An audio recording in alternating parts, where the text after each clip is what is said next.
Pues buenos días a todos y a todas, muchas gracias por haber venido. Esto es como una clase extendida. Le agradezco mucho a mi grupo de Filosofía y la Comunicación del segundo semestre que estén aquí. Como ven, son muy entusiastas, hacen la ola perfectamente, sincronizada. Y pues les agradezco que hayan estado aquí porque es el tiempo que tenemos de clase, pero no se preocupen, vamos a acabar hablando un poquito de fenomenología de todas maneras, así que estamos en el tema. La cultura transparente es un concepto que quisimos ponerle a esta charla porque quisiera contextualizarles un poquito acerca de cuál es la intención de lo que queremos hablar con esto de la cultura transparente y sobre todo una palabra que espero que acabe siendo familiar una vez que hayamos terminado nuestra charla. Todo este esfuerzo que estamos haciendo y toda esta charla que vamos a exponer ahora está motivada por una acción que quisiéramos institucionalizar y que me parece que en términos de la comunicación, de la carrera y de la universidad toda, puede ser muy importante. Y es que nosotros estamos queriendo echar a andar un observatorio ciudadano cultural. ¿Qué es eso? Ahorita lo vamos a hablar. Pero probablemente ustedes ya han ido conociendo, escuchando, participando en algún caso quizás en alguna acción de observación ciudadana. Quizás las más comunes o las que de alguna manera hemos ido conociendo de una forma más inmediata son, por ejemplo, cuando hay elecciones. Cuando hay elecciones, la cuestión se intrinca tanto que necesitamos que haya mucha gente que observe. Es decir, sí, la observación, en buena parte, y como una de las principales motivaciones, es la desconfianza. Si no hubiera desconfianza, pues entonces dices, bueno, pues que la gente vaya a votar, ¿no? Pero ¿para qué lo del dedito, de pintarse el dedito? ¿Para qué irse a anotar a ver si quién votó y quién no votó, etcétera? ¿Para qué llamar a observadores nacionales? ¿Para qué llevar a observadores internacionales, etcétera, etcétera? Pero sabemos que en muchos ámbitos de nuestra cultura, incluso la más cercana, siempre es importante tener métodos de observación.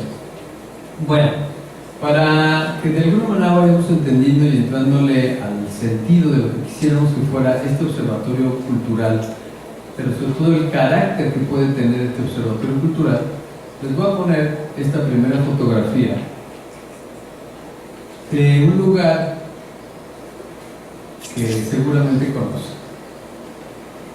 Y yo quisiera hacer una muy breve encuesta en este momento. No les voy a preguntar qué están viendo, porque ya todo el mundo lo sabe y es una obviedad.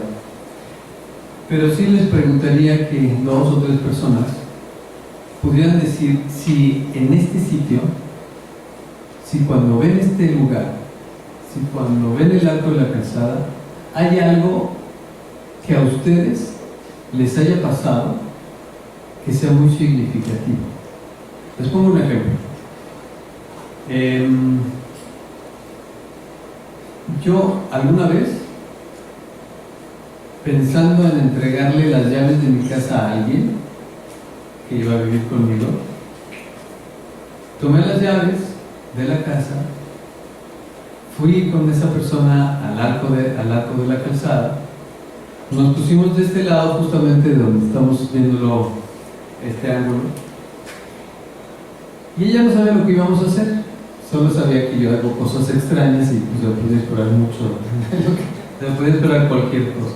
Y entonces empezamos a platicar sobre las casas, sobre el lugar, sobre lo importante que era tener el acceso a. Y cuando estuvimos cruzando el umbral del arco, yo le di las llaves y le dije, esta es la llave de la casa, porque este lugar en algún momento fue la entrada a la ciudad.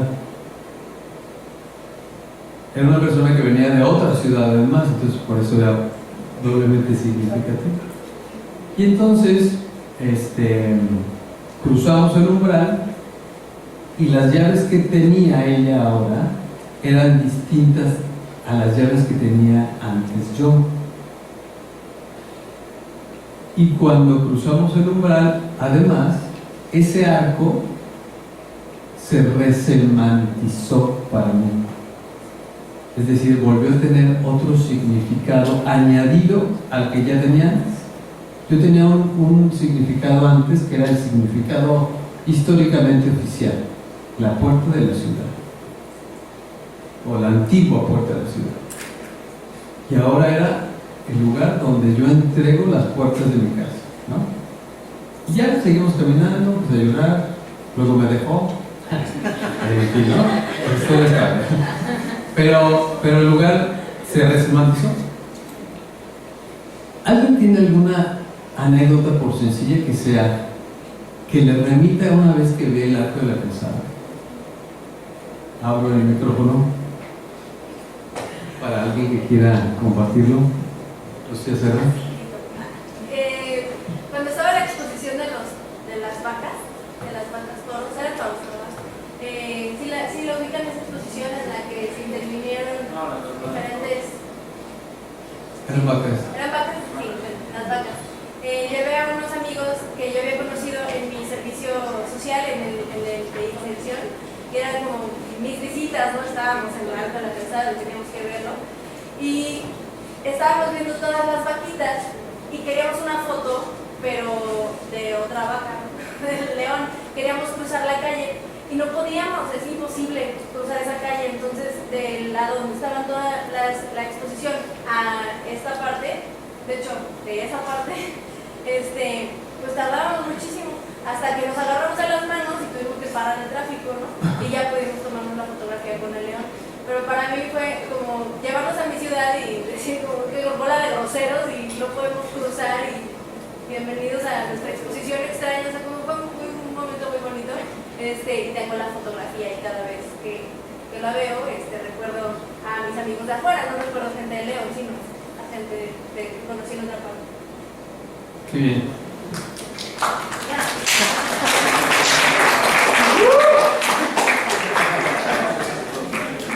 Fíjate, para tomarte una fotografía emblemática de tu ciudad, hubo que traer gente de otra ciudad que se uniera para acceder al sitio, ¿no? Muy bien, muchas gracias por compartirlo. ¿Alguien más? Sí. Cuando fue la primera zombie pop, estábamos ahí todos los zombies. Ok. Está bien. Bueno, también se puede entender que el león es un zombie, ¿no? Está ahí vivo y muerto al mismo tiempo, emblemáticamente hasta arriba, y es un lugar de convocatoria, ¿no? De estas cosas que se quieren hacer entre mucha gente, donde nos vemos en el arco de la calzada, ¿no? Donde se inauguran otra vez muchas cosas, ¿sí? Una última, venga, Sandra y Nachito. Bueno, yo hace, no sé, unos 2 años, a mi hija la chiquita me dejaron de tarea que fuera a dar con la calzada y anotara lo que dice en las columnas. Para mí fue muy curioso porque a pesar de que yo soy leonesa, que me hago de que soy muy leonesa y todo, nunca había leído lo que dicen las columnas del arco. Entonces fui un domingo, íbamos a lluvia solas en la bici, copiamos, estuvimos platicando sobre el tema de los árboles. Entonces platicamos y después ya hicimos el paseo en bicicleta, entonces fue muy lindo. Y para mí fue como muy significativo que después de tantos años de vivir aquí, nunca me había puesto a ver el detalle de lo que decía un símbolo tan importante de la ciudad. Muy bien, muchas gracias. Y una vez más, el lugar emblemático de la ciudad donde se inauguran tantas cosas, a veces no lo conocemos hasta que una nueva generación nos vuelve a remitir a ello. Y en ese lugar fundante, fíjate, hay un texto bien bonito, ojalá, no sé si todo el mundo lo conozca, muy poca gente lo conoce. Hay un texto escrito en las columnas sobre la importancia de los árboles. Y León es una de las ciudades con menos áreas verdes en toda la República Mexicana. Nacho. Una que fusiona zapateros con religión. Nada más leonesa no puede ser. Lo que pasa es que mi padre, toda la familia de nosotros es de zapateros. Conmigo se acabó, se rompió el molde y ya dejamos de hacer zapatos. Pero cuando después de que hice la primera comunión, realmente yo era creyente. La peregrinación del 12 de diciembre de la Virgen de Guadalupe sale del arco, te vas hasta el santuario de Guadalupe. Entonces para mí estaba muy chico, tenía como 8 años, pero además me dejaron llevarme el estandarte de la Virgen de Guadalupe de la fábrica. O sea, para mí fue toda una experiencia, ¿no? Y los cantos y todas las porras que le echan y demás, como que fue un recuerdo, pues ahí se quedó como graffiti cerebral que te deja. Claro. Grabado, ¿no? Quienes son leoneses y han conocido este lugar desde pequeños, pues tendrán recuerdos muy precisos y muy significativos quizás del lugar. Quienes no somos de aquí, pero lo hemos ido apropiando, pues hacemos este tipo de locuras para que nos vayamos apropiando del asunto.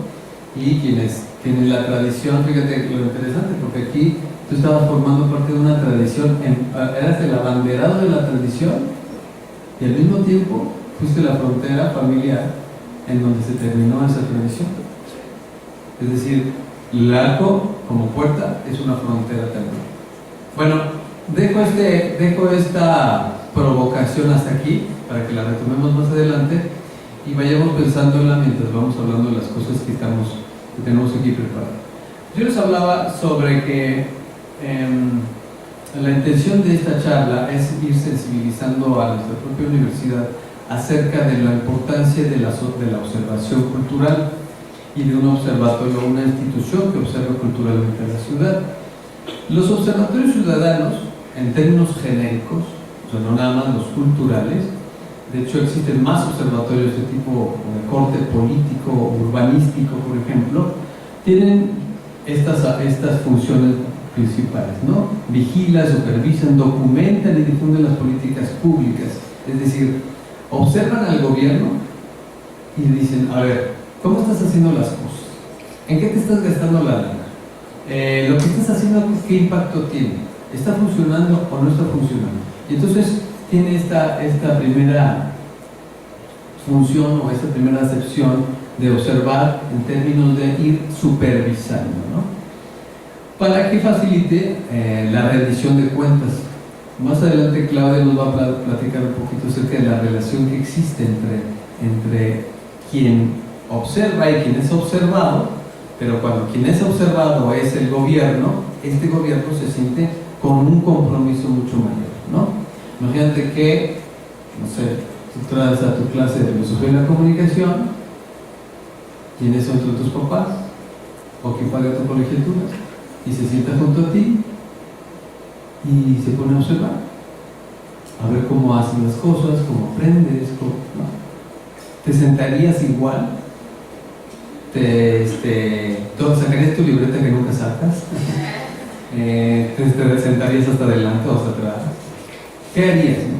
Cuando nos vemos observados, sobre todo por aquellos a los que de alguna manera tenemos que responderles por lo que han hecho para que estemos ahí, pues nuestras conductas cambian, ¿no?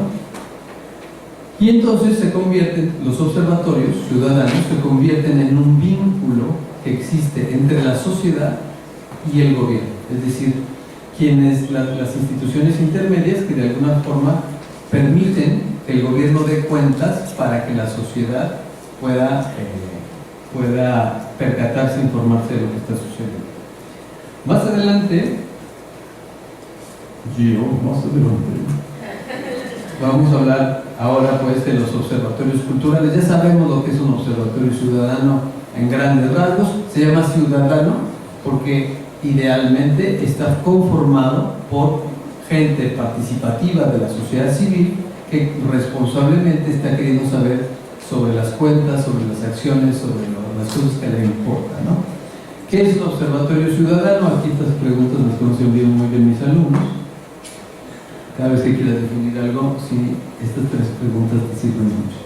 ¿Qué es? Pues es una organización ciudadana, es decir, no son nada más ciudadanos sueltos, están constituidos de alguna manera, que como decíamos, vigila, analiza, difunde las acciones públicas relacionadas, en este caso, con la cultura. Hay una palabra ahí que es en interrogación y que es un punto nodal y conflictivo en el tema de los observatorios ciudadanos, y es el tema de la autonomía y de la independencia de los observatorios. Actualmente, por ejemplo, no sé si ustedes han oído hablar del Observatorio Ciudadano de León, que observa muchos ámbitos de la vida pública de León, pero con una nueva administración que ustedes saben que entró apenas, empezó, ¿y quiénes son los que los mantienen? ¿Quiénes son los que les dan la lana? Y entonces había una serie de amarres que hacían que el observatorio pudiera estar condicionado, ¿no? Es decir, es bien importante que un observatorio ciudadano, y por extensión, un observatorio ciudadano cultural, sea suficientemente independiente como para que pueda dar cuenta de las acciones de lo que sucede en la cultura, de las políticas públicas de la cultura, pero sin tener compromisos económicos, empresariales, políticos con alguien, ¿no? ¿Cómo es un observatorio cultural? Bueno, está conformado por sectores de diversas injerencias culturales, capacitadas para cumplir las funciones propias de la observación. Es decir, en un observatorio ciudadano, donde quieres, por ejemplo, observar cómo se comporta la política pública respecto al agua, bueno, pues no le vas a ir a hablar a gente de la sociedad civil que no tiene nada que ver con eso, sino a los que tienen o la problemática o algún tipo de organización vecinal, bla, bla, bla, que tienen injerencia en esa temática. Es decir, nos vamos acotando. Un observatorio cultural tiene que decir muy claramente qué ámbitos de la cultura quiere observar para saber a quiénes tiene que llamar como observadores para que esa observación, valga la redundancia, sea lo más transparente y nítida posible. Y tiene dos para qué es muy importantes. Para crear transparencia política, que es un término que cada vez afortunadamente nos estamos familiarizando con él.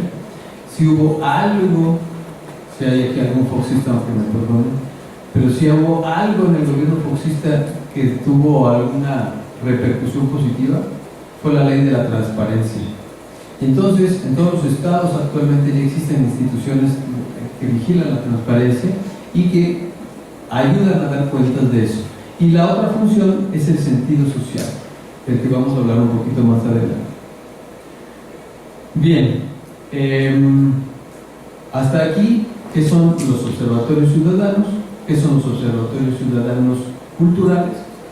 Y quisiéramos ponerles un marco para que vayamos entendiendo de una manera un poco más concreta algunos ejemplos de observatorios culturales. En México no tenemos suficiente material que mostrarles sobre eso, pero vamos a hablar de algunas cosas.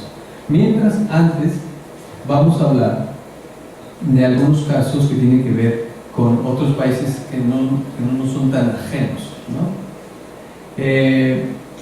Por ejemplo, en Argentina existe el Observatorio Cultural de Buenos Aires. Aquí hay una primera similitud con lo que quisiéramos hacer nosotros, porque nosotros quisiéramos hacer un observatorio cultural de León, no de Guanajuato completamente, quizás en algún momento por extensión pudiéramos hacerlo, pero por lo pronto quisiéramos hacerlo sobre León, y en este caso este observatorio sobre la ciudad de Buenos Aires. Desde luego hay unas grandes y graves diferencias entre León y Buenos Aires, para empezar con la densidad demográfica, pero hay metodologías que pueden ser similares. Este observatorio publica informes especializados, y esa es una característica también de los observatorios ciudadanos, culturales o no. Normalmente una de sus acciones más importantes, o una de las evidencias de las acciones más importantes que hace, que es la de observar, son informes anuales.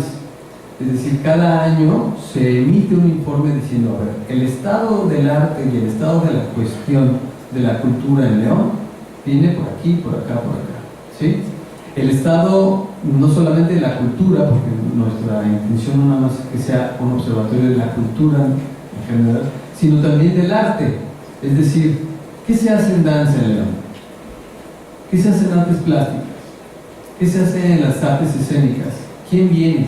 ¿Quién va? ¿Quién se tuvo que ir porque no tuvo apoyo? ¿Quién tuvo que llegar porque no hay suficientes apoyos? ¿Qué tendencias artísticas están existiendo, ¿no? Entonces, vamos entendiendo esto de la observación cultural y artística de una manera conjunta.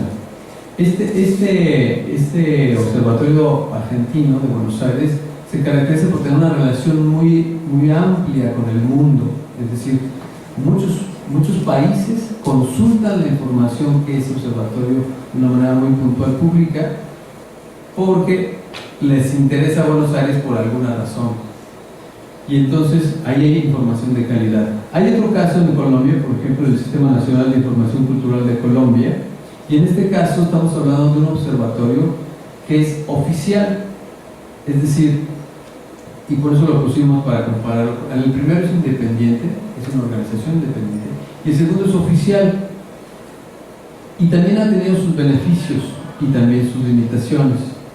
La limitación es que pues acaban difundiendo lo que el gobierno observa de sí mismo y lo que el gobierno observa de la sociedad en general, pero nadie, y lo sabemos en la más prístina honestidad, que si te observas a ti mismo, tú solito contigo, hay un montón de cosas que no vas a ver.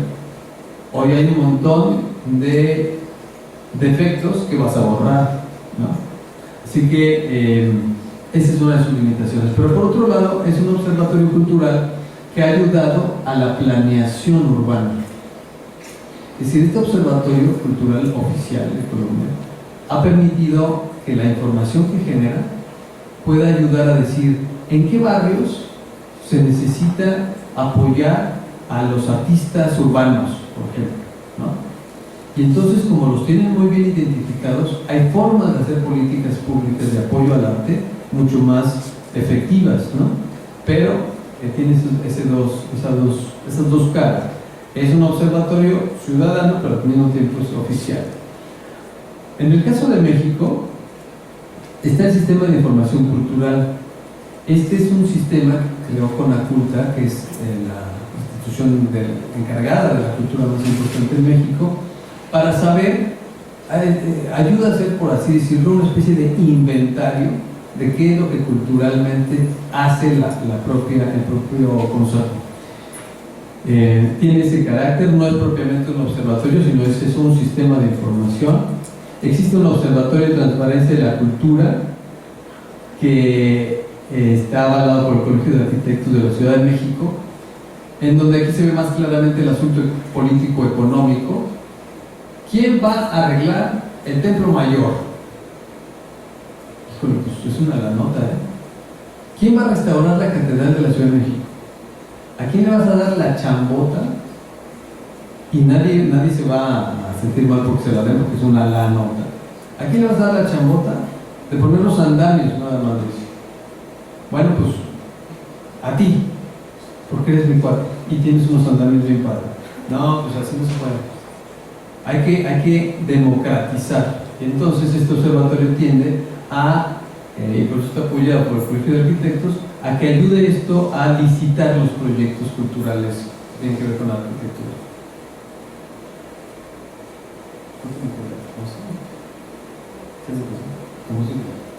Bueno, más adelante, y con esto termino esta primera parte de la exposición. ¿Qué pasa en Guanajuato? Guanajuato es un estado muy diverso culturalmente. Tú vas a la ciudad de Guanajuato y te sientes en un país muy distinto a si vas a León. O sea, parecía que son dos países distintos. Y si te vas a Jarral del Progreso, es otro país muy diferente. Si la diversidad cultural de Guanajuato es amplísima, ¿sí? Pero las políticas culturales se siguen rigiendo por una ley que data del 92, es decir, es antiquísima. para estas cosas. ¿Cómo vamos a hacerle en el Estado para generar, para canalizar los esfuerzos, la lana, las instituciones, los recursos de todo tipo? Pues con una ley que entendió lo que era cultura desde el año 92. ¿Qué había nacido usted? Más o menos.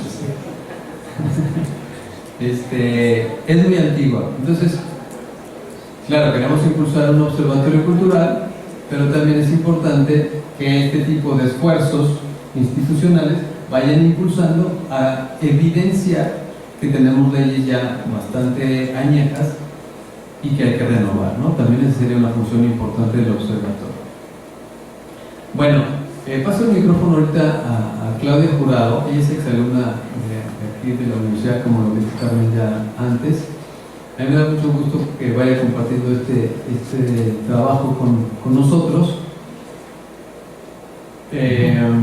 Y ella es especialista por el trabajo que ha hecho de asesoramiento político, de imagen política, de asesoramiento a diputados federales, locales, etcétera, de cómo se mueve la relación entre la observación, la gente que está informada o no informada respecto a las conductas del gobierno. Vamos a hablar un poquito de que tiene que ver con la opinión pública y luego retomamos el final de la sesión. Gracias, Toño. Bueno, pues yo me voy a parar porque como que tantos sentados entume uno. Bueno, me toca hablar precisamente de este tema, de lo que es la opinión pública y gobierno, a partir de la socialización, de la información y la participación. En este tema vamos a ver lo que tiene que ver con opinión pública, vamos a ver lo que tiene que ver con la percepción y vamos a ver lo que tiene que ver con información.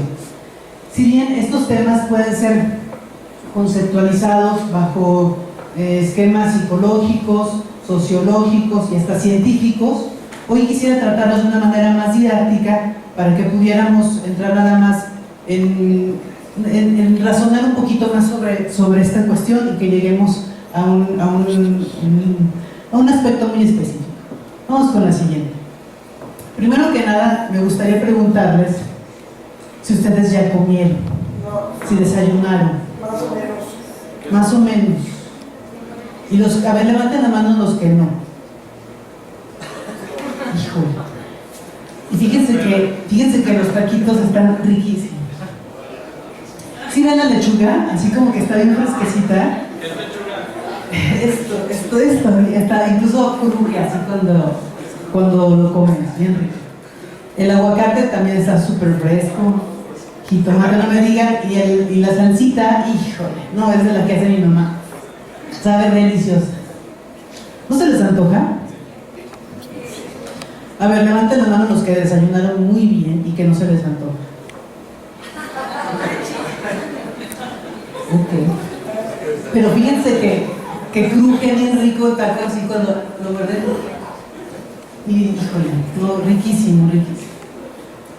A ver, pero ¿quién se los comería si les dijera que son de pollo? Ok. ¿Quién se los comería si les dijera que son de picadillo? Y si les digo que el de allá es de salmón, ¿quién se lo come? De salmón. Y fíjense que el de allá de la orilla, el que casi no se ve, es de una preparación muy peculiar que hacen allá en China, que tiene ingredientes medio raros y que le ponen una mezcla de chapulines. ¿Quién se lo comería? Lo prueba.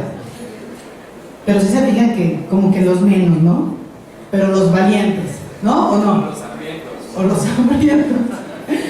Ok. Esto mismo sucede con nuestra información. Nosotros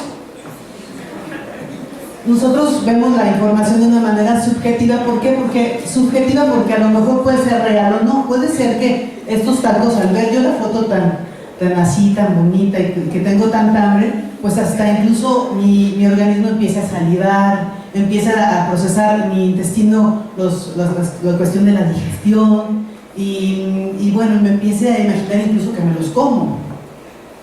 Pero esto es subjetivo, porque resulta que cuando los muerdo estaban medio feos, ¿no? Corriosos, a lo mejor no sabían bien, la salsa estaba súper picosa, entonces nada que me los puedo comer, no son digeribles para mí. Y también nuestras decisiones, o nuestra información, o nuestra percepción puede ser también selectiva. ¿Por qué? Porque habrá quienes, así como se coman los tacos de pollo, puede ser que no se coman los de la delicia japonesa china que les dije, que no me acuerdo de dónde, pero que está rara, ¿no? Que tiene chapulines y que tiene grillos. Y también puede ser temporal.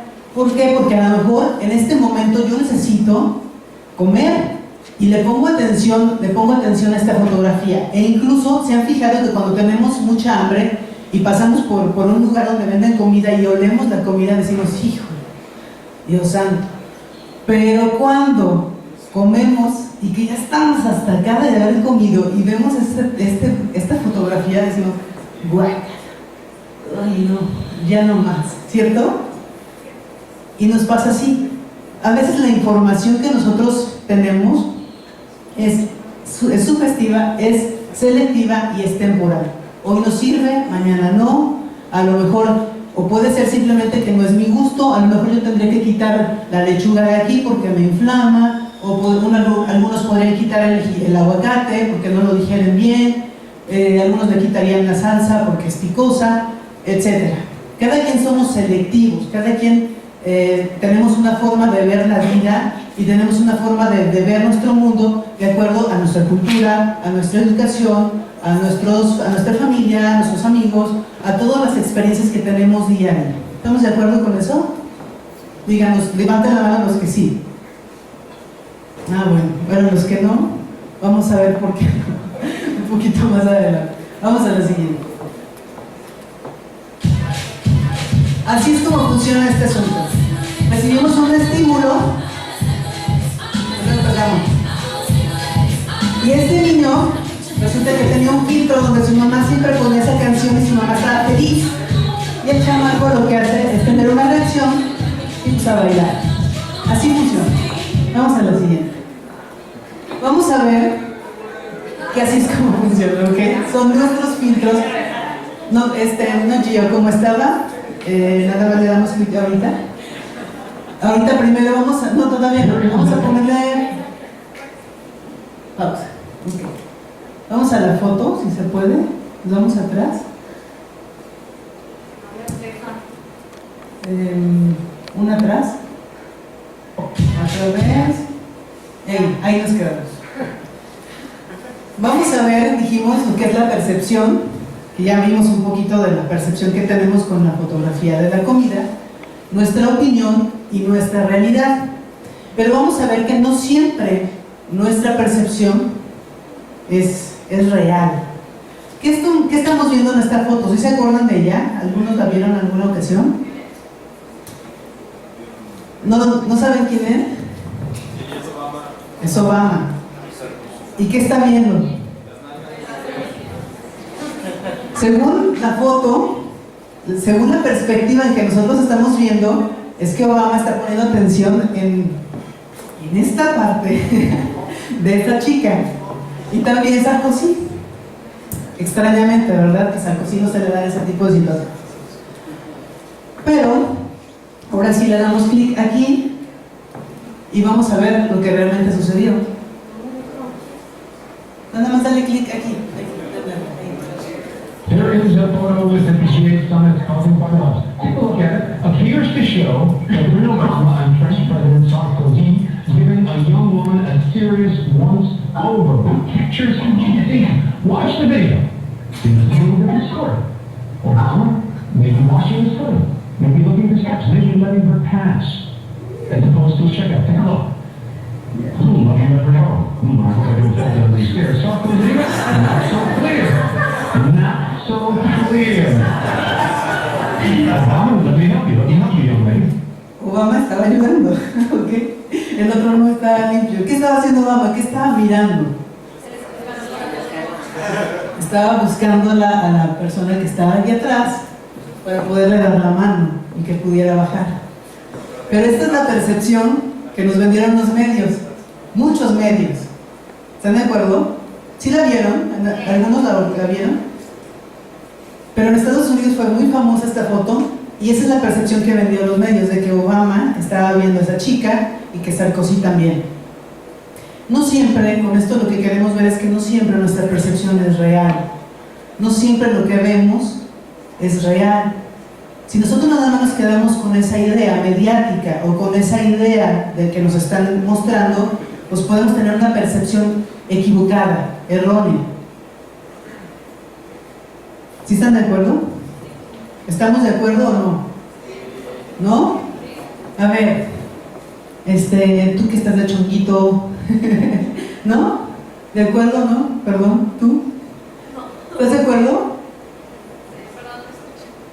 Ah, es que como decías que no, pensé que decías. No, ok. No, bueno, porque aquí lo que se trata es de participar, ¿verdad? No, nada más se tienen que, precisamente, no digerir lo que uno simplemente pone en la mesa. Hay que ver más. Ok, vamos a la siguiente. ¿Cómo se construye la opinión pública? Y vamos a la siguiente foto. Vamos a hacer un ejercicio y les voy a preguntar. ¿Quién se dio cuenta? Un ejercicio de físico, un poco mental. ¿Quién se dio cuenta que el Papa Benedicto XVI renunció a su pontificado? Levanten la mano, por favor, ¿quién se dio cuenta de eso? El de azul, que no levantó la mano, ¿también te diste cuenta? Ok, todos en esta sala nos dimos cuenta de eso. ¿Y quién puede opinar, de todos los que se dieron cuenta de esta situación, quién puede opinar acerca del pontificado o de esta decisión, más bien de la decisión de Benedicto XVI de renunciar al pontificado? ¿Quién puede dar una opinión sobre eso?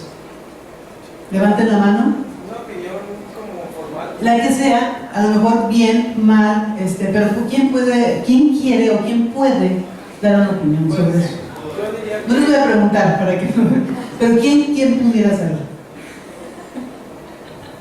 A ver, sí, te escucho. ¿Sí?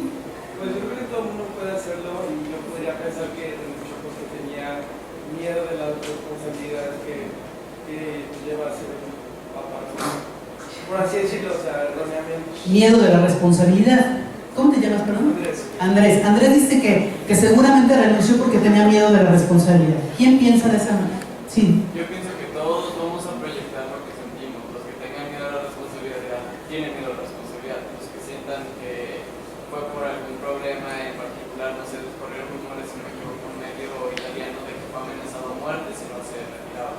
Creeremos eso. Cada quien va a proyectar lo que quiera mientras no tengamos una opinión que yo, por ejemplo, creo que simplemente fue demasiado para él.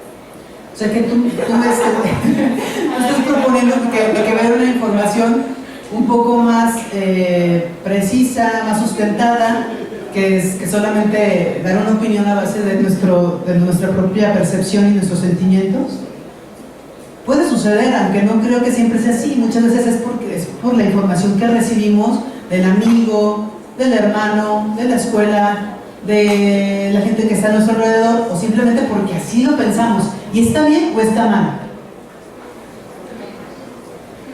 Pero así lo pensamos, ¿cierto? Y tenemos el derecho de pensarlo así. Y también tenemos el derecho de decir que así lo creo, ¿cierto o no? Es como la música de Beyoncé. Habrá quienes no reaccionen a esa música y a lo mejor reaccionen, pero con mucho amor a los Tigres del Norte o a una música de cumbia, y por eso va a estar bien la otra persona y yo voy a estar mal, o él va a estar bien y yo mal. O sea, realmente simplemente es una cuestión de gustos, de lo que habíamos dicho al principio, ¿no? De seleccionar, simplemente de ver las cosas de una manera diferente, de acuerdo a nosotros mismos como personas. Vamos con la siguiente foto. ¿Quién sabe y quién está enterado acerca de los feminicidios aquí en el estado de Guanajuato? ¿Y quién de los que están enterados pueden dar una opinión acerca de los feminicidios? Que no proceden y que el gobierno no los toma en cuenta. que no proceden y el gobierno no los toma en cuenta. ¿Alguien más? Por falta de pruebas. ¿Alguien más? ¿No? ¿Sí? No, perdón, ¿cómo te llamas? ¿Cómo? Gato. Gato. A ver, Gato. Que es un aspecto cultural que trasciende mucho. O sea, a mí, por ejemplo, particularmente me sorprende que se hayan entrado antes en Chihuahua que aquí. Digo, ya con lo que carga, sobre todo, por ejemplo, la iglesia que tiene mucha fuerza aquí, que la visión tradicionalista de la iglesia es que no cree solamente un útero y cosas similares. Me sorprende que se hayan entrado primero en lugares del norte de la República. Ok. Bueno, vamos a ir con la siguiente diapositiva. Ay, se fue. Ok, aquí está.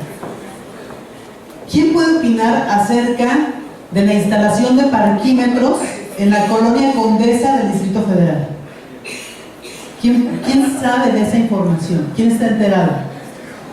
1, 2, 3, ok, 4. ¿Y quién de los que están enterados puede emitir una opinión sobre eso? Pues había como ciudadanos que estaban a favor y en contra, y los que estaban en contra estaban como a favor de los traperos, que eso es como una manera de subsistir, y los que estaban en contra también, más bien en contra de los traperos, que no es justo de que se apropien de las calles y todo lo demás. Hablan también de que es prácticamente imposible encontrar espacios para estacionarse en la calle. Ok, muy bien, esa es una opinión, ¿se dan cuenta? Y vamos a la siguiente. Esta empresa se llama Cielo y Mar S.A.D.C.B. ¿Quién me puede dar una opinión sobre la empresa Cielo y Mar S.A.D.C.B? ¿Nadie? Sí, o sea, bueno, para empezar, ¿y pueden darme una opinión? Porque es color amarilla, si Cielo y Mar es azul. Porque esa es la que estaba más cercana a mí, entonces dije, porque las vamos a hacer de bronca. De hecho vi una con una estructura más bonita, pero como que no. Pero se llama Cielo y Mar y luego están amarillos, ¿verdad? Así como que...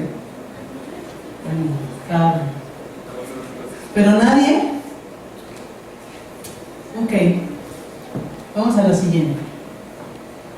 Lo que es muy importante sobre este ejercicio que hicimos es primero ver que de acuerdo a lo que observamos con este ejercicio es que nadie puede opinar sobre algo que desconoce, ¿cierto o falso? ¿Sí, Nachito? Nadie puede hablar de algo que desconoce, nadie puede emitir una opinión sobre algo que desconoce. ¿Sí? Que sea correcto o no es otra cosa, pero sí, de hecho yo creo que es uno de los errores, ¿no? Que se opina mucho. Pero si desconoces, por ejemplo, no sé, por lo mismo que estoy preguntando de la empresa, ¿tú crees que sería responsable opinar? No. O sea, no había ni siquiera ni N cantidad de información en nuestro cerebro como para poder emitir siquiera la opinión. Ni siquiera. También tenemos que observar que todos podemos emitir una opinión aunque sea equivocada.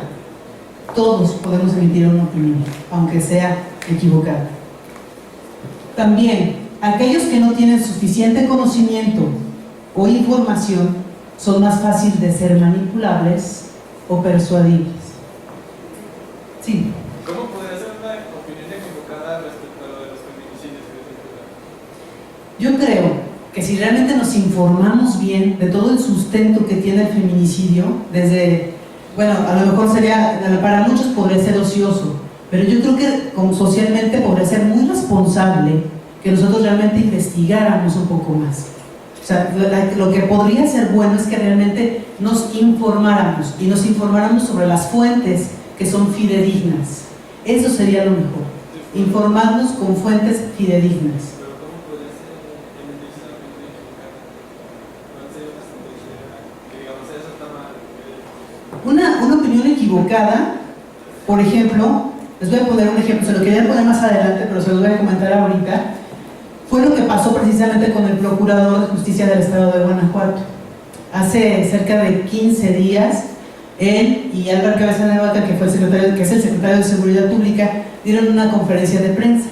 e informaron sobre el feminicidio. No, de hecho, ni siquiera mencionaron la palabra feminicidio, pero, ojo, los medios sí lo interpretaron así. Ellos dijeron que en el estado de Guanajuato habían muerto 24 mujeres por causas violentas. Por causas violentas. De las cuales 3 nada más pueden ser tipificadas como feminicidios. 3. De 3 de 24. Pero que de esas 24 muertes violentas, solamente 15 ya estaban resueltas. O sea, presumían de alguna manera que 15 ya estaban completamente resueltas.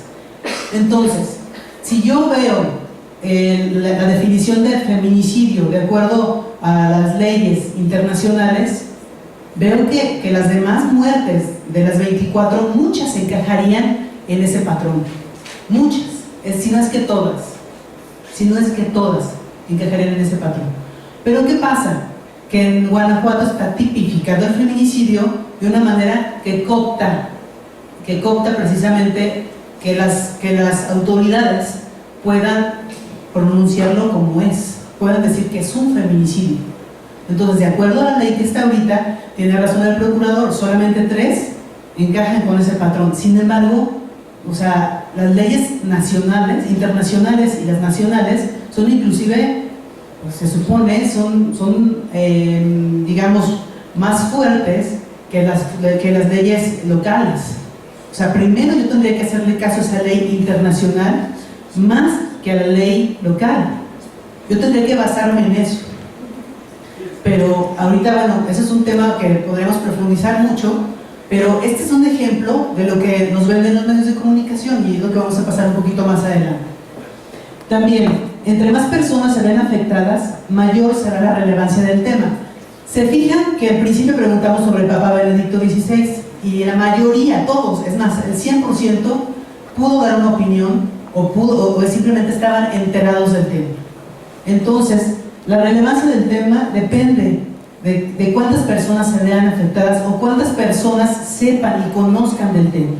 Cuando preguntamos de los parquímetros, pues a veces algunos no tenían ni idea de qué sucedía con eso, o cuando preguntamos de la empresa Agua y Cielo, o Agua y Mar, no recuerdo qué dijo, algo por el estilo, resulta que ni sabíamos qué onda, ¿ok? Vamos a la siguiente.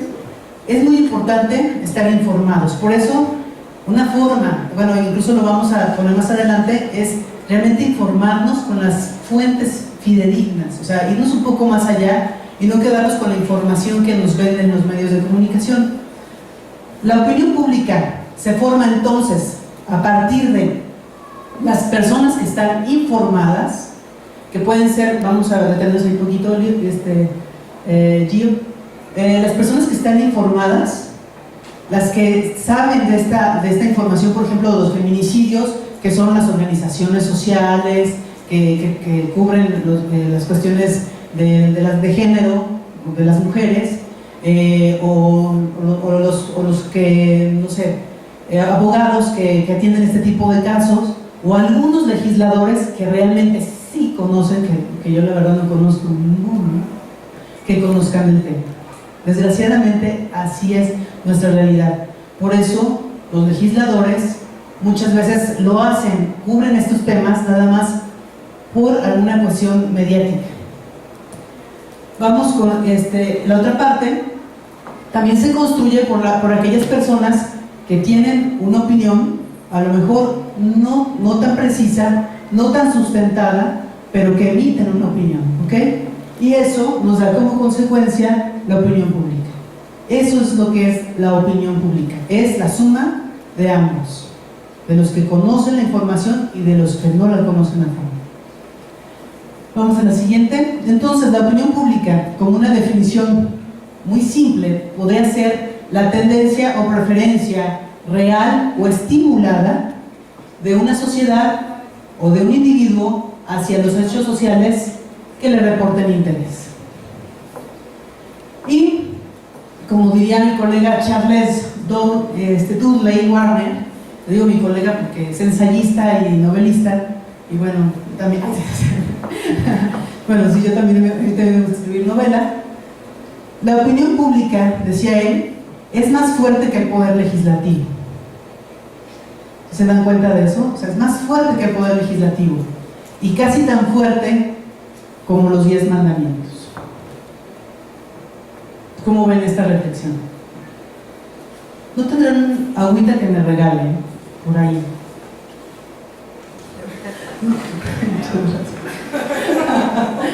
Perdón. ¿Cómo ven esta reflexión? Ay, gracias, por tomar agua así enfrente de mí, qué malvado. Gato, ¿verdad? Vas a ver. Ah, gracias.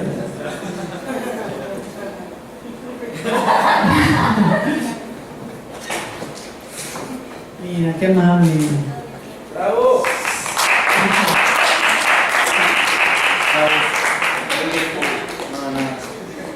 ¿La quieres quedar? No, mejor se la doy ahorita que muchísimas gracias, muy amable. Vamos a la siguiente. Vamos a ver lo que es la agenda SETI. ¿Han escuchado sobre esto? Los que sí, levanten la mano. Ok. Vamos a ver la definición. Dejamos esa fotito, Gio. Esta televisión nos está diciendo mucho. ¿Qué dice la caricatura? ¿La qué? La opinión pública soy yo. Allá, arriba. La opinión pública soy yo. Vamos a ver por qué. Vamos a darle clic a esa y vamos a ver. La agenda SETI es la teoría que analiza cómo los medios de comunicación social establecen agendas temáticas que hacen alusión a la reconstrucción de la realidad o de la sociedad. A ver si nos cuentan por qué. ¿No? Perdón. No, pues es que si no, pues cuenten el chiste para podernos reír también. ¿No? Bueno, eso es lo que sucede. ¿Cierto o no, Nacho? ¿Es real? Sí, falta meter la parte de los gatekeepers y framing y todo eso, básicamente. Sí. Ahí viene la máxima, ¿no?, de la agenda SETI, que los medios no nos pueden decir qué debemos de pensar, pero sí en qué debemos de pensar.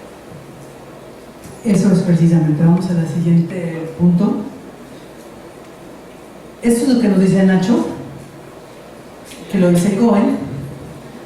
La prensa no tiene mucho éxito en decir a la gente qué tiene que pensar, pero sí tiene éxito en decirnos qué tiene que pensar, pero sí sobre lo que tenemos que pensar. Sobre lo que tenemos que pensar. Pone los temas y dice, mira, en esto, en este. Y así nos vamos guiando. Vamos a ver qué nos dice Elena Poniatowska. No le damos un clic aquí. Vamos a ver qué nos dice Elena Poniatowska sobre esto. Mientras los medios de comunicación permanezcan en pocas manos, la democracia no será posible en México. La televisión encumbra, la televisión deshace, la televisión rige el destino de un país. Los anuncios de televisión nos obligan a usar determinado shampoo y también nos indican qué consumir. La televisión convierte en héroes a los conductores de noticieros, en verdugos a los manifestantes y a los huelguistas, y en primeras damas a las actrices de telenovela. A los y a las adolescentes la pantalla les ofrece el sueño de pasar de Cenicienta a príncipes y a princesas, que toda la vida es sueño y los sueños son, decía Calderón de la Barca. Qué lejos está la profundidad de Calderón de la Barca de los reality shows actuales que por unos cuantos pesos ridiculizan y envilecen a sus participantes. Y después de ahí, López Dóriga me dio vuelta a su silla y se fue. De veras, eso sucedió. Aquí le dejamos tantito. Ya nada me faltan 2 diapositivas. Esto es lo que sucede en la realidad, muchachos. Esto es lo que sucede en realidad. La mayoría de los políticos se basan y toman decisiones de acuerdo a la agenda de medios. Cuando los medios empiezan a decir que hay violencia, empiezan ellos a hacer acciones para decir que van a parar la violencia. Cuando los medios empiezan a decir que hay feminicidios, inmediatamente voltean y empiezan a decir que van a hacer acciones para lograr quitar los feminicidios. Incluso uno me acuerdo que el gobernante decía, para que... no es cierto, fue el arzobispo que decía, pues hay que ver cómo se puede minimizar eso, o cómo se puede hacer menos eso, ¿no? Algo así dijo. Dije, no puede ser, o sea, yo como obispo diría que desaparezca, ¿no? Que ya no haya más feminicidios, pero dice, bueno, vamos a ver cómo podemos hacer que sean menos. O sea, y es un arzobispo. Pero realmente esto es lo que pasa. En el ámbito donde yo últimamente he trabajado, me he dado cuenta que de repente sale una nota en los medios y alguien de un partido político dice, por ejemplo, sale una nota del gobernador que da una declaración sobre algo y dice, bueno, hay que decirle al gobernador que esto está mal. Entonces van, se paran en el Congreso del Estado y dicen, es que esto. Y si realmente el gobernador dijo eso o no, pues ellos ya se lo comieron y ya lo hicieron propio y ya lo hicieron real. O sea, lo hayan dicho mal los medios, porque muchas veces los medios no nos informan la realidad. Se supone que, yo me acuerdo que cuando fui periodista hace muchos años, que Nachito era mi compañero y que íbamos a tomar fotos de vez en cuando por ahí, ¿verdad, Nachito?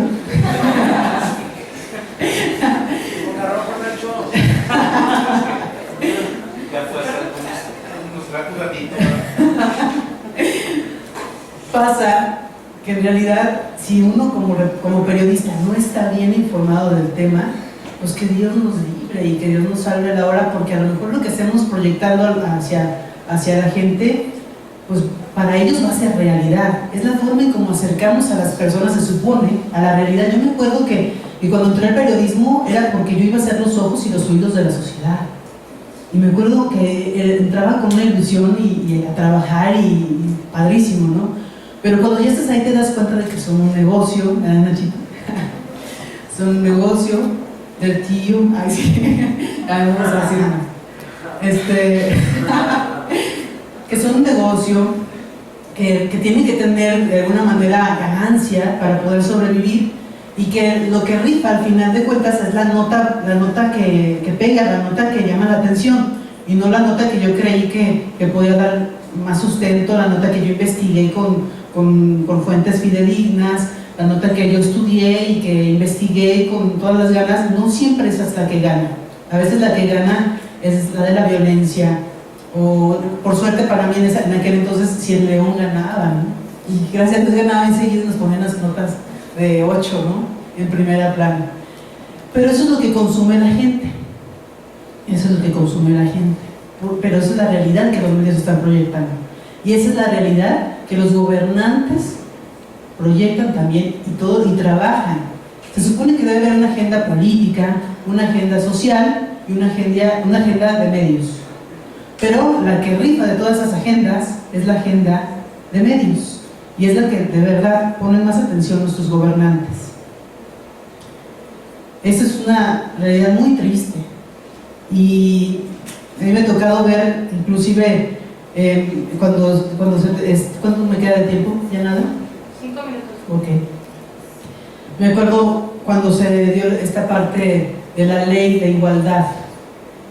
Resulta que el PRD primero el PRD dice un día en la tribuna que hace falta una ley de igualdad, y lo dice en la tribuna. Y resulta que el gobierno del estado pues dice, pues hay que hacer la ley de igualdad, ¿no? Pues estamos próximos al Día de la Mujer, que era el 22 de marzo. El 8 de marzo. Entonces dicen, bueno, pues es que podrían, o sea, estaría padre, pues, que el Día de la Mujer pues se promulgara la ley de igualdad. Entonces, pues resulta que unos días antes de este día, del día 8, el gobernador mete su iniciativa y una hora después la mete el PRD. O sea, le dieron madruguete al PRD, ¿no? Entonces ya las mesas de negociación, pues bueno, pues hay que homologar criterios y mandan la ley a universidades, a la Ibero, a la Universidad de Guanajuato, a La Salle, etcétera, a que emitan su opinión también a organizaciones civiles, etcétera, para que cada quien emita una opinión. Después el PRD dice, no, yo tengo que salvar que estos términos se apliquen, y el gobierno del Estado dice, no, yo tengo que salvar que la ley pase como nosotros la mandamos. Y yo me acuerdo que yo estuve ahí en unas negociaciones y yo decía, no, es que tienen razón la Ibero en esta parte, necesitamos tener indicadores, porque si el gobierno se basa nada más en que sea género femenino o masculino y que sobre eso lleve todas sus políticas sobre lo que es el género o sobre la igualdad, pues vamos a estar muy pobres. O sea, no puede ser nada más femenino o masculino y cómo progresa eso. O sea, tienen que haber más indicadores, eso es lo que decía la Ibero. Entonces dije, bueno, yo defiendo esa parte. Y también la Universidad de Guanajuato decía otra parte, decía, híjole, vamos a defender esa parte. Por algo, por las áreas del destino, me tocó estar en esa mesa de negociación y pude darme cuenta cómo se hizo esa ley de igualdad. Resulta que después las diputadas dicen, bueno, pues ¿cómo nos vamos a dejar del gobernador? De verdad, así lo pensaron, así. Dicen, bueno, tenemos que hacer, una diputada del PRD dice, bueno, vamos a hacer una ley que sea de paridad, donde las mujeres puedan participar de las decisiones políticas en 50% al 50% de hombres. Eso significa, eso es una ley de paridad. Pero luego la discusión increíble, de que las del Verde Ecologista decían, no, es que eso no, porque le dan la torre a nuestro partido, ya nos dijeron que no, eso no lo vamos a hacer, porque entonces vamos a perder posiciones. No, o sea, increíble. Por encima de todo está el partido que favorecer a millones o a varias, bueno, cientos, miles de mujeres que podrían estar participando en acciones políticas, en las decisiones del país. O sea, imagínense la magnitud de esto.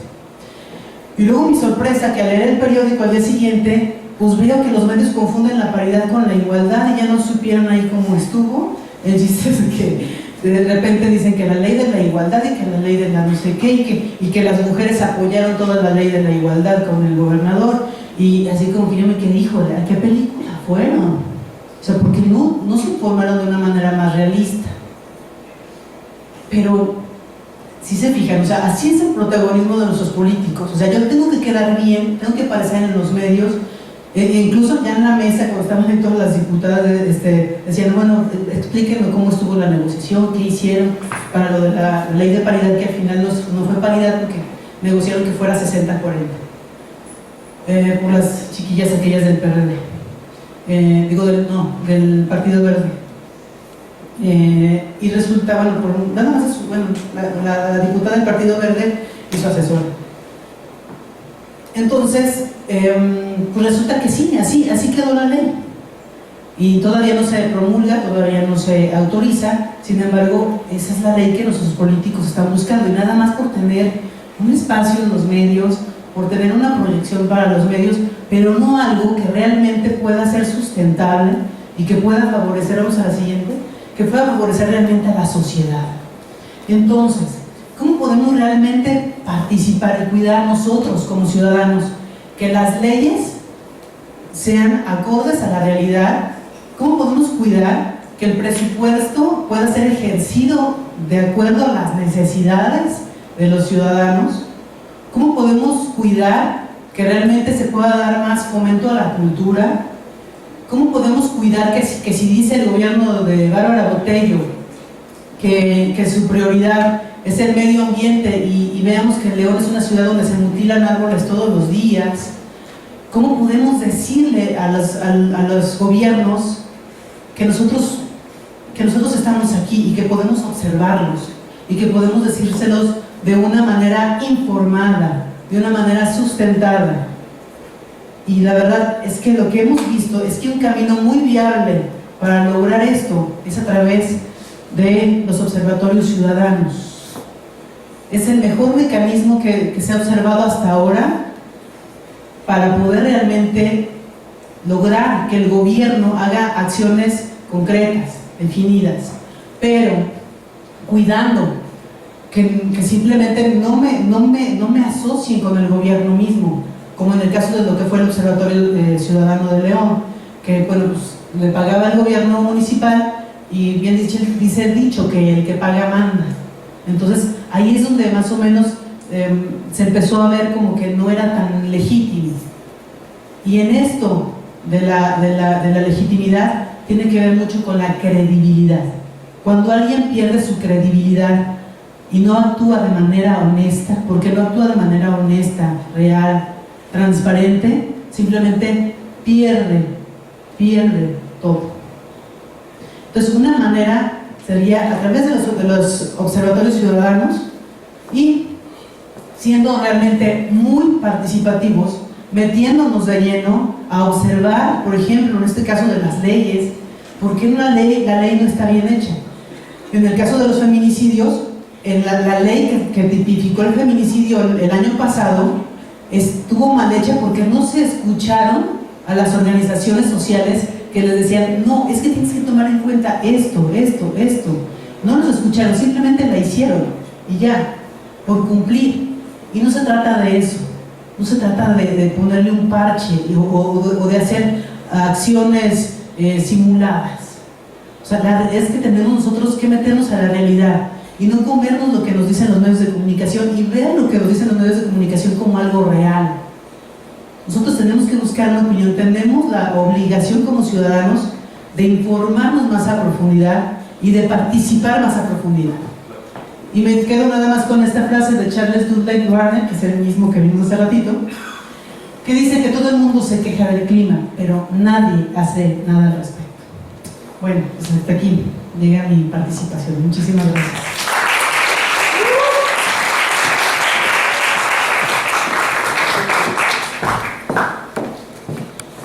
¿Alguien tiene una cerveza? Bueno, pues a manera de resumen y como para ir ya dándole un curso hacia el final de nuestra charla, estuvimos hablando al principio, hicimos un primer ejercicio de reencontrarnos con el arco de la calzada y nos dimos cuenta que había un solo arco, miles de historias, miles de puntos de vista. Empezamos a hablar un poco acerca de la importancia de los observatorios ciudadanos, que cada vez ha ido teniendo más sentido con todo esto que Claudia nos ha ido platicando, los observatorios ciudadanos y lo que actualmente estamos nosotros queriendo impulsar, que es la posibilidad de crear un observatorio ciudadano, pero en términos culturales y artísticos. Nos queda también ya muy claro con esta expresión de Claudia que el observatorio no tiene para empezar una función de escrutinio, es decir, de vigilancia. Esta es la acepción de la Real Academia de la Lengua, un examen y averiguación exacta y diligente que se hacen de algo para formar juicio de ello. Es decir, vamos a, si tú dices vas a hacer escrutinio, pues eso, una vigilancia y una observación muy puntual, muy metódica, muy detallada. Y hasta ahorita nos ha quedado clara la importancia de eso en la generación de la opinión pública. Es decir, los medios que son necesarios, los medios a los que ustedes van a acceder, los medios que están en todas partes y que van formando parte de la agenda y tensando los hilos para que las agendas públicas vayan dirigiéndose a un lado u otro, a sí mismos también necesitan información. Los medios, la población, el gobierno, necesitan información de calidad también que vayan ayudando a que la opinión pública sea cada vez más sensata, más amplia, que haya más de aquel lado de los que sí saben, de los que están informados, que de los que no lo saben. ¿Qué es esto? Es un fragmento de una de las obras más importantes de Miguel Ángel Buonarroti, ¿no?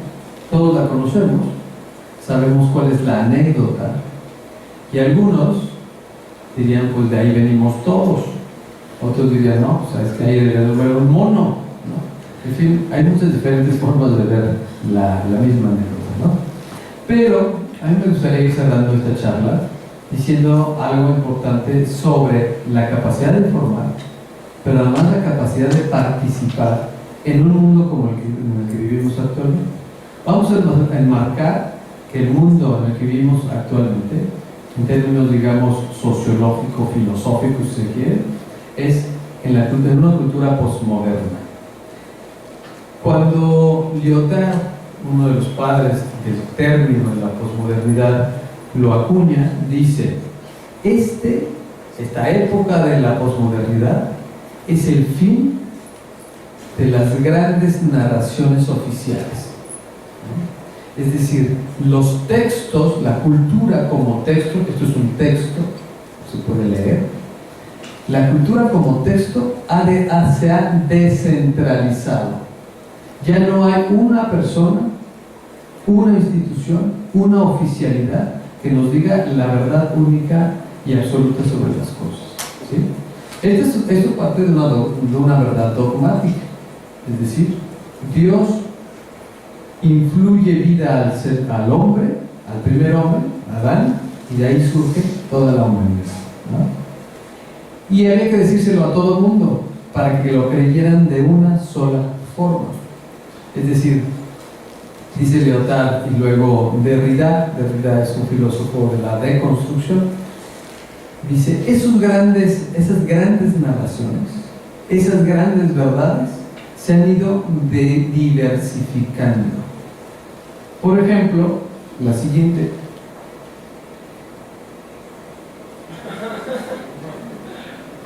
aquí hay otra creación o recreación, diría Derrida. Los textos oficiales se han ido recreando. Es más, todo el tiempo estaban recreados. Cuando la gente en la Edad Media llegaba a una catedral, decía: híjole, aquí están todos los dogmas que me tengo que aprender. Pero muy calladamente podían decir: ese no me gusta, ese sí me gusta. Pero no había una voz que pudiera surgir de allá abajo y que dijera: yo no estoy de acuerdo, o peor, a mí no me interesa. En la posmodernidad se ha diversificado la autoridad para decir las cosas, y lo que era el dogma primero, el dogma inicial, inaugural, de repente se resemantiza, reconstruye su significado, y entonces podemos empezar a hablar de la injerencia en el texto, del texto como cultura, ¿no? Es decir, lo que en el libro oficial de la historia, en el libro oficial de la religión, en el libro oficial de lo que tú eres, en el libro oficial de lo que es la cultura, se han ido multiplicando las voces que van ingiriéndose en el texto, es decir, interviniéndolo. ¿Eso quiere decir que el texto es completamente distinto? No. Eso quiere decir que el texto está intervenido. ¿Por quién? Por cada quien. Pero además ese cada quien empieza a tener la posibilidad de decirlo. Y aquí, bueno, todos identificamos las banderas, unas en el pecho, otras en otros sitios. Y entonces es la infusión de la vida del Dios Fidel Castro a su hijo, que es, y ya se reunió ahora con él, bueno, se adelantó, pero se reunirán en algún momento, Chávez, ¿no? Pero no nada más es la injerencia, sino además es otra cosa, la identificación. Primero que vimos a Dios Padre y a Adán, el relato oficial. Después aquí vimos a Fidel Castro y a Chávez. Y aquí ya empezamos a jugar, pero con el mismo sentido, es decir, el sentido de la creación, del padre que está creando a su hijo. Y entonces aquí vemos al padre Maradona, con un montón de semidioses del deporte. Ahí está Jordan, y allá está Beckham, creo que es, ¿sí? Y está tocando, o está a punto de tocar, el dedo de Messi. Algunos dogmáticos de Messi dirían: no, es al revés. Pero como quiera, este fue primero, ¿no? Este fue primero, y entonces es el que se acerca y infunde, hereda la vida, hereda el valor, hereda todo lo que se necesita para levantarse de ahí y ser el nuevo semi-Dios, ¿no? ¿Cambió el sentido? No. En las tres imágenes seguimos hablando de lo mismo. Es decir, el Padre que hereda al Hijo. El Padre celestial que hereda a Adán. El Padre Castro que hereda a Chávez. El Padre Maradona que hereda a Messi, ¿no? ¿Esto era posible antes? No, más que en secreto, más que en el subterfugio de las cosas. ¿Se acuerdan del nombre de la rosa? Más que en el chiste que viene oculto en la letra que yo, en la ilustración de la miniatura. Ahí yo pongo los chistes de lo que realmente pienso de este gran texto. Y ahora ¿qué sucede? Ahora la opinión de mucha gente empieza a surgir por todos lados. Ya no hay nadie que te esté vigilando suficientemente y sobre todo obligando a que pienses lo mismo del relato oficial. Tanto Lyotard, pero sobre todo Derrida, estos filósofos de los que les vengo hablando, dicen: la cultura en un inicio nos ayudaba a dar una sola narración de lo que somos. Y entonces la cultura tenía funciones de identidad, ¿sí? Y después van cambiando las cosas. Una función de identidad es cuando, por ejemplo, en una cultura tradicional, vamos a la siguiente, donde en culturas con mucha tradición, todos empiezan a hacer más o menos las cosas de la misma manera, hasta que llega un Nachito y dice: aquí se rompió la herencia, ¿sí? Pero en estas culturas la identidad es importantísima, y por eso escogí esta fotografía. Nadie podría decir quién es quién. Si se cambiara la máscara con aquel y se cambiaran de lugar, sería lo mismo, porque la identidad era lo más importante, porque la unificación era lo más importante.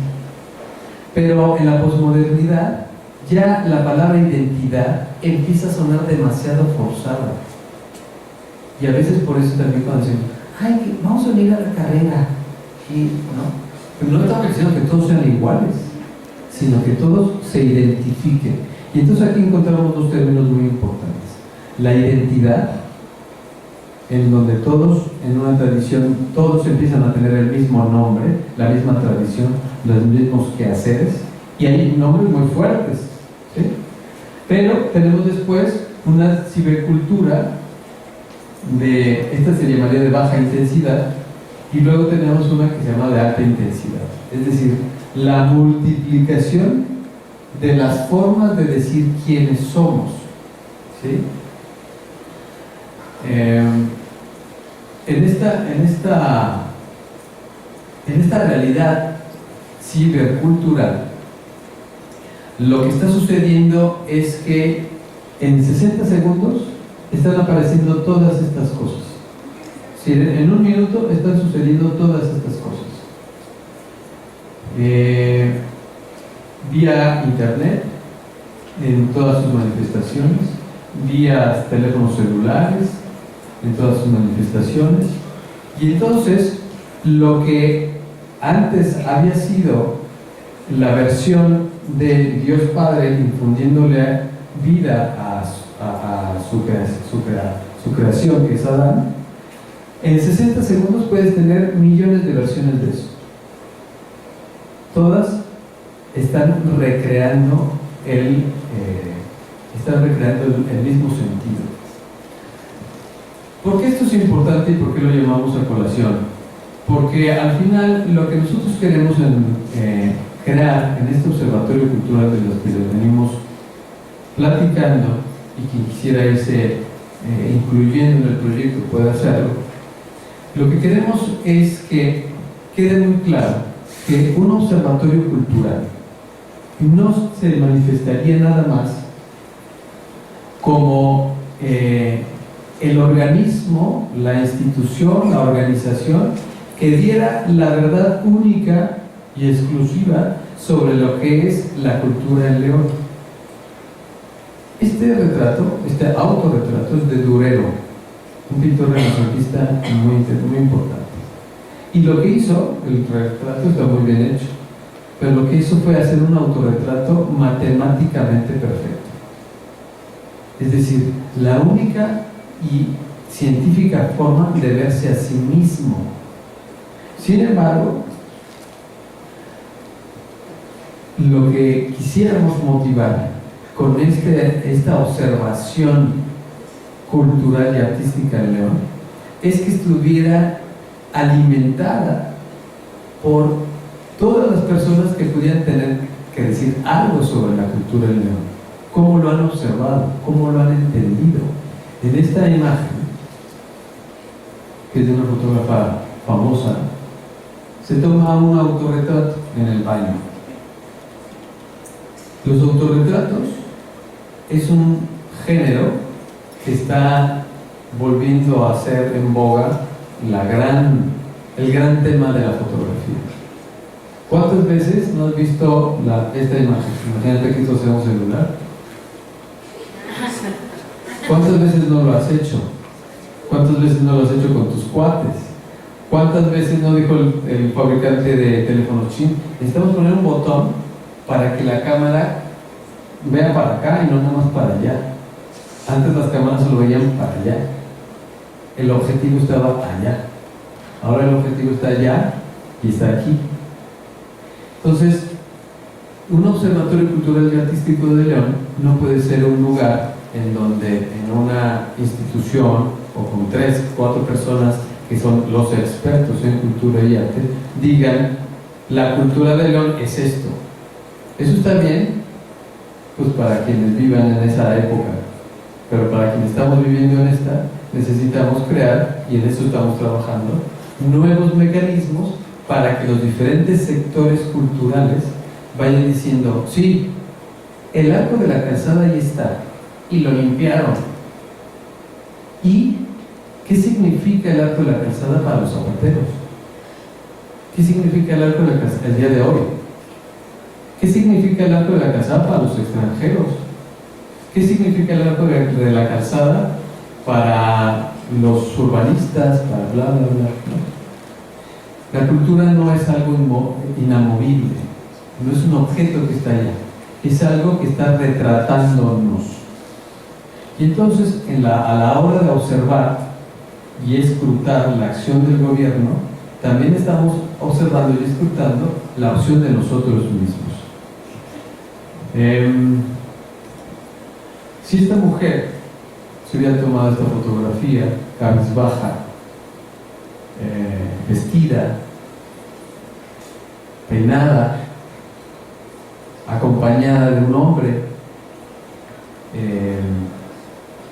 o de un niño, pero la misma mujer en el mismo lugar, con la misma cámara, etcétera, pues hubiera sido distinto, absolutamente distinto.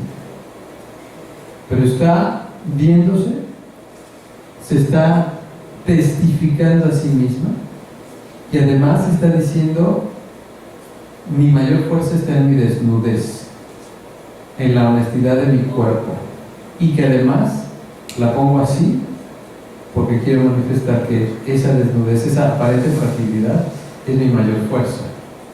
Ese es el sentido que quisiéramos que tuviera y que impregnara el sentido del observatorio e incluso las metodologías que sirvieran para que funcionara. Bueno, pues aquí lo dejamos, nuestra participación, y pues si hay alguna pregunta, alguna inquietud, algún comentario, pues adelante.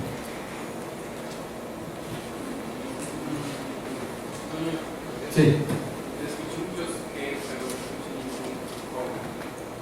O sea, van a hacer los observatorios cómo. O sea, más allá de que es un observatorio, ¿cómo pienso yo? Bueno, gracias por la pregunta porque es importante. Te la puedo responder nada más a la mitad porque eso es cómo se están construyendo. Uno de esos cómo es institucionalizarlo. Es decir, estamos en el proceso que la propia universidad está pensando cómo debe de hacerlo, cómo debe llamarse, etc. Ya le tenemos ahí un nombre, ya hasta nos adelantamos al logotipo, cosas así.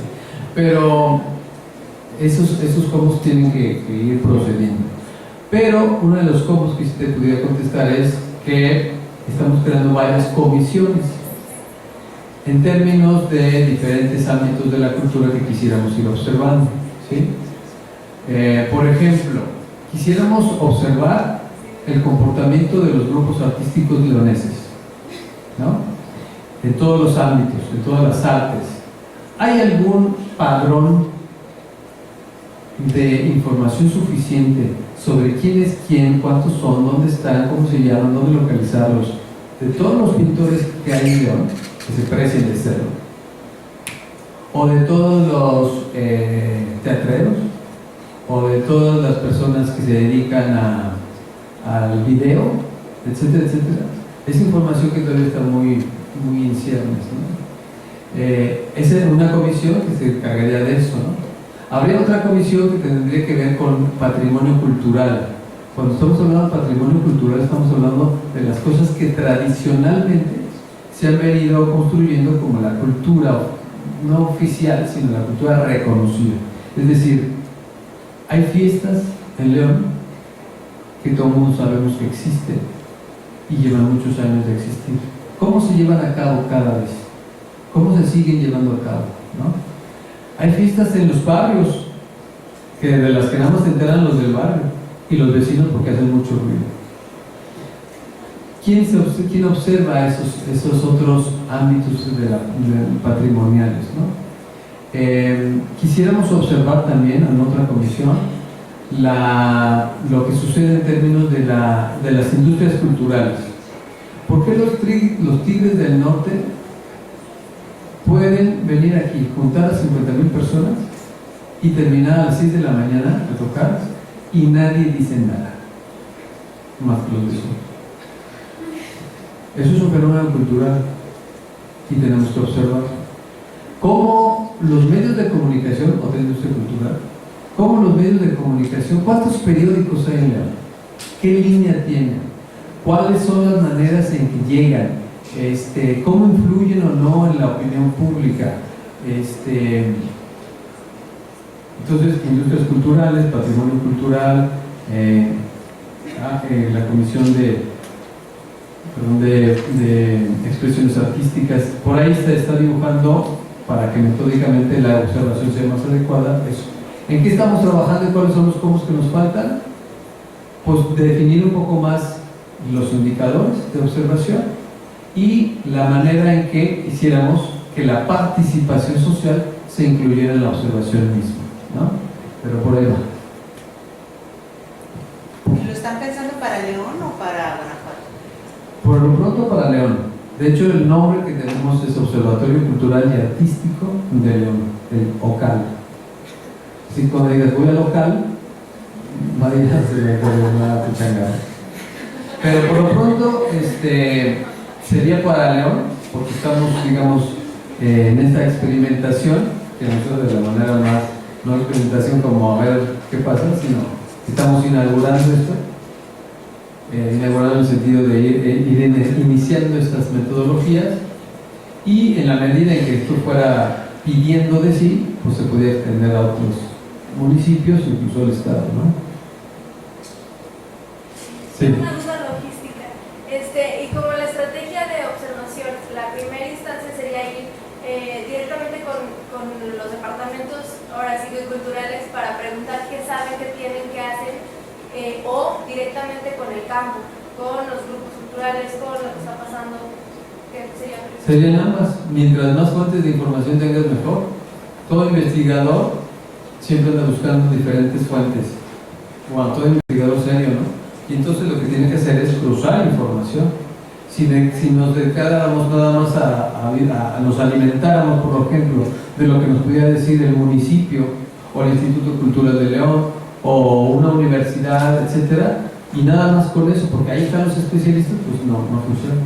Por eso se necesita tanta participación, porque hay que irle a preguntar a la gente lo que hace, lo que vive, cómo le llaman a eso, etcétera, ¿no? Serían todas las formas posibles. Entonces, un poco la intención de este panel es invitar a todos los que estamos aquí para que podamos participar, aunque sea de cierta manera, a el observatorio, ya sea muy comprometido o en pequeños momentos. Así es. Antes de invitar a la gente, hay que motivarla, para que entonces la invites y vaya por mutuo propio, ¿no? Porque, oye, tengo que ir, pues no, nunca funciona eso. Entonces, como todavía estamos en el proceso de institucionalización, lo que estamos haciendo es socializar las ideas, ponerlas en común, platicarlas, que nos digan qué opinan, bla, bla, bla, para que una vez que ya tengamos esta solidez institucional, estos a quienes los estamos invitando, motivando, luego los podamos invitar de una manera muy concreta, ¿no? Pero ahorita creo que más que invitación a ser parte del observatorio, que es algo que nos gustaría, pero todavía no es el momento, más bien es entérense de esto, ojalá les interese, ojalá les llame la atención el asunto de la participación ciudadana a través de la cultura, y si es así, pues cuando surja el banderazo de vamos a empezar, haya gente que proponga ideas y dije ¿verdad? Okay. Quiero decir otra cosa, pero dije haya. Pero haya sido como haya sido, Te equivocas. no, hay muchas maneras de verlo. Te vamos a invitar, te buscaremos. ¿Alguien más que nos quiera compartir algo?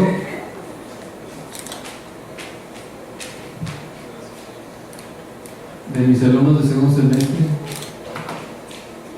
Sí, sí. Se me hace que es no solo una gran idea, sino que realmente hace falta promover que la gente se dé cuenta de lo que se está viviendo de cultura y además promoverlo, porque me ha tocado ir a eventos donde voy a un festival de ballet porque voy a ver a una amiga y el teatro está lleno, y voy al siguiente festival de otra amiga, pero porque no es una compañía importante aquí en León, no hay gente, y muchas veces me ha tocado que los más chiquitos hay gente más talentosa o gente que sobresale. Entonces yo creo que esto sería una excelente idea para seguir promoviendo el rollo de la cultura en León, y no solo pensar en la danza o no sé, el teatro, además. Ahorita, al principio lo primero que dijeron, lo primero que me vino a la cabeza fue de repente, bueno, mi casa hace poquito estaban en los semáforos como artistas, pero como de circo, y que pasaban con una pelotita, y dije, no, es que hasta ellos los puedes jalar a un evento y decirles, oye, ¿sabe qué? Este día a esta hora vámonos al centro con estos chavos que bailan breakdance en esta esquina y estos chavos que hacen esto en esta otra esquina, y vamos a hacer un evento masivo y contarnos con artistas callejeros que realmente no tienen un público, porque su público es el que los alcanza a ver en los semáforos. Entonces, que vamos a promoverlo y vamos a darle un avance, porque muchas veces eso se queda en la calle. Entonces yo creo que esta es una gran idea para ir promoviendo las cosas formales, que agarren más fuerza, y lo que no es formal, motivarlo a que sea formal.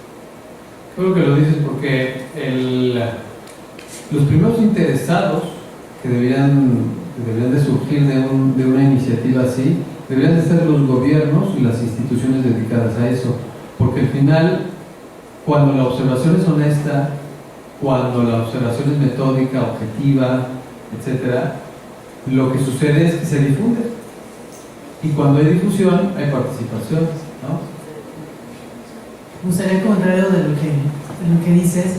Yo creo que sí tienes muchísima razón en sumar a esa gente que nadie ve y que nadie oye y que nadie escucha, pero que tiene mucho talento.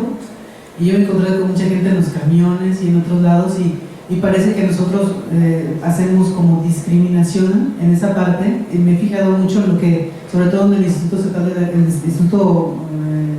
de la Cultura de aquí de León, ¿cómo se llama Bueno, el Instituto Cultural de León, sí.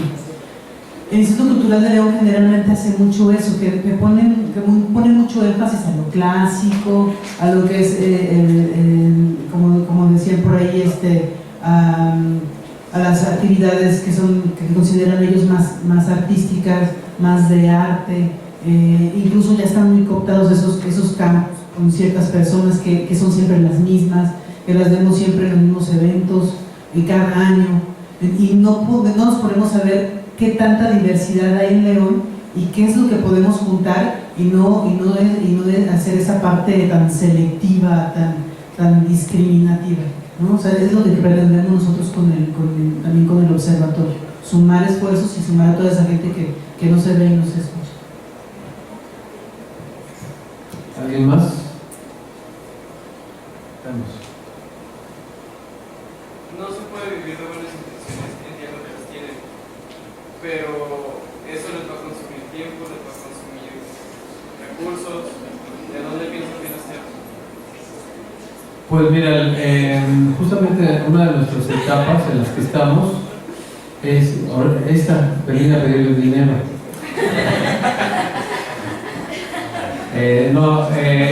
Una de las etapas en las que estamos es la de capacitarnos para saber cómo conseguir recursos. La universidad por sí misma pues, no puede solventar todos los gastos de un observatorio de este tipo, pero lo que necesitaría es buscar recursos o en instituciones nacionales o internacionales. Hay cada vez más sistemas de consecución de fondos para este tipo de proyectos y en esas estamos también, ¿no? Pero se valen las aportaciones voluntarias.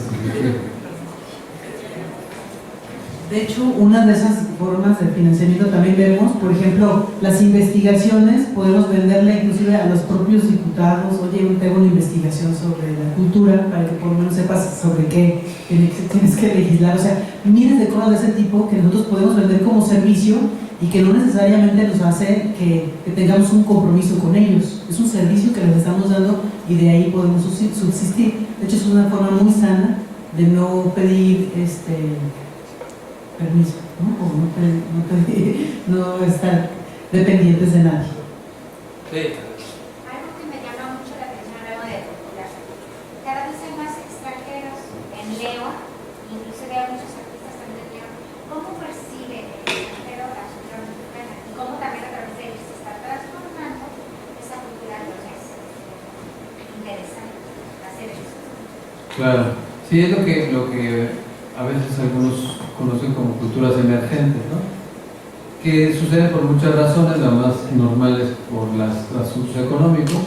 Actualmente, por ejemplo, están llegando un montón de gente de Oriente, ¿no? Ya los vemos, ¿no? Vas al súper y de que siempre, bueno, a mí siempre me toca algún chino antes de la caja. No sé por qué. ¿Me molesta? ¿No me molesta? ¿Puedo platicar con él? ¿Me entendería? Yo lo que veo es que van a lo que van y ven el número 1,000 pesos, sacan una tarjeta, lo pagan, agarran sus cosas, no lo cobran. Pero ¿qué pasa con esas culturas? ¿Cómo se están insertando? ¿Cómo no estamos insertando con ellas? Porque al final vienen, como nosotros vamos a los Estados Unidos, a trabajar también, ¿no? ¿Qué pasa con esos fenómenos culturales que surgen de otras motivaciones, pero que son emergentes y que también acaban influyendo, ¿no? Sí, claro, eso también es algo muy observable.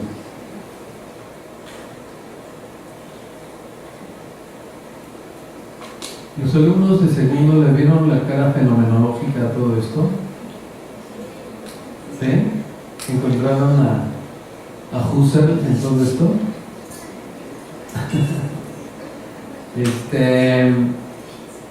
Fenomenológicamente, para dar mi comercial como profesor, la realidad no es otra cosa más que la relación, y cuando te relacionas además cambias.